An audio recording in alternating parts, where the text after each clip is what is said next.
Sudah hampir 7 tahun aku hidup dari sosial media. Susah senang pun sudah sering aku rasakan.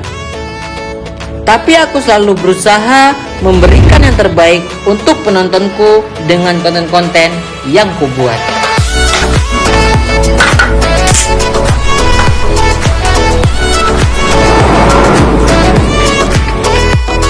Perkenalkan, ini adalah aku dan hobiku.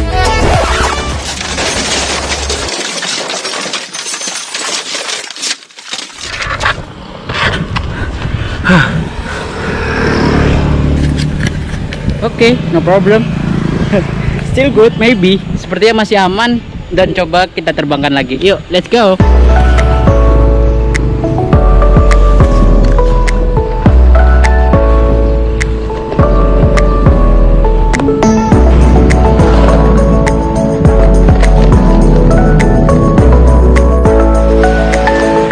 Dari awal aku membuat video di tahun 2013 dan baru di tahun 2020 ini aku mempunyai studio sendiri. Dan selamat datang di Ruang Kreatif.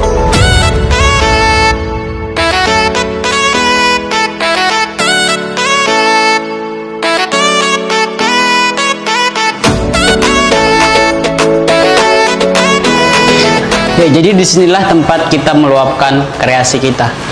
Sebelumnya saya memakai kamar tidur kecil saya di rumah untuk saya jadikan studio. Tapi dikarenakan sudah tidak efisien lagi dan tidak nyaman karena kan menjaga privasi keluarga saya karena nggak enak kalau teman-teman berkumpul di rumah. Maka dari itu saya buat ruang kreatif ini.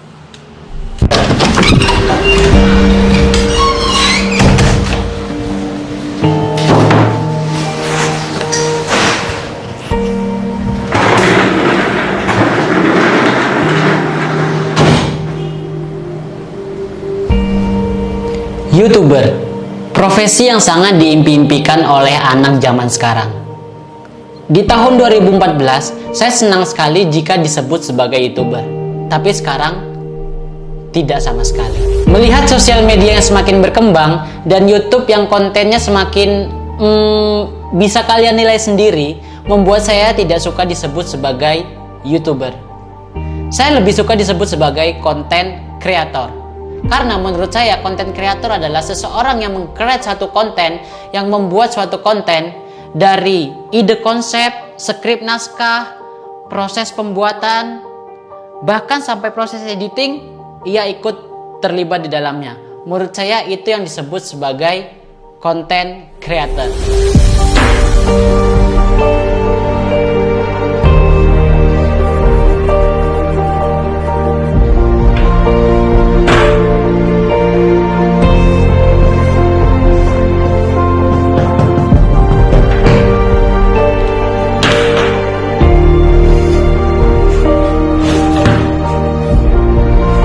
Dan sekarang saya jarang sekali menemukan seorang konten kreator.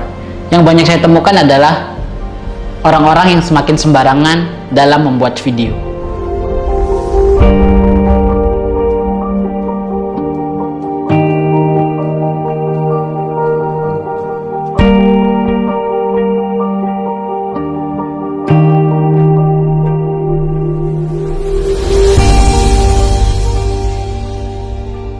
Saya tidak membicarakan ini di satu platform saja, tapi saya membicarakan ini di semua platform sosial media.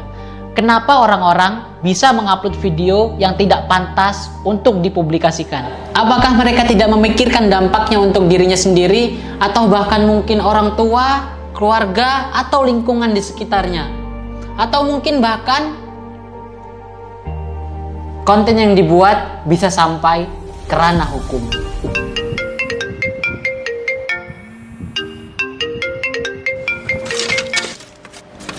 Halo, ada yang bisa dibantu?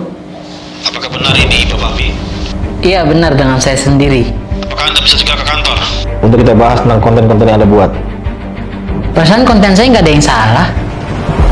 Segera ya, saya tunggu di kantor. Terima kasih. Oke, baiklah. Oke.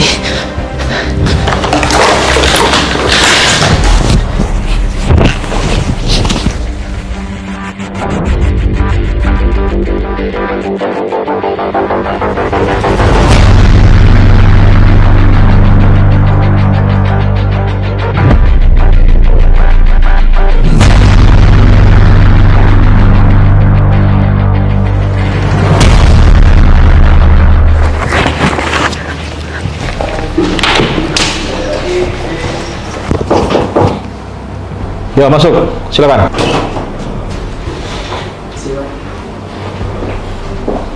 Duduk.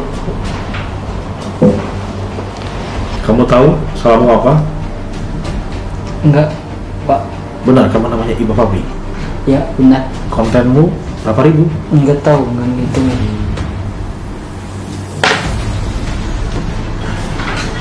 Apa benar ini konten kamu? Iya, benar itu konten saya, Pak. Konten Anda bagus sekali. Bisa bantu saya membuat edukasi? Siapa? Ya kali saya kena masalah. Ya, jadi tadi ceritanya saya bertemu dengan Bang Andri. Ya, beliau adalah seorang penegak hukum di Kejaksaan Republik Indonesia.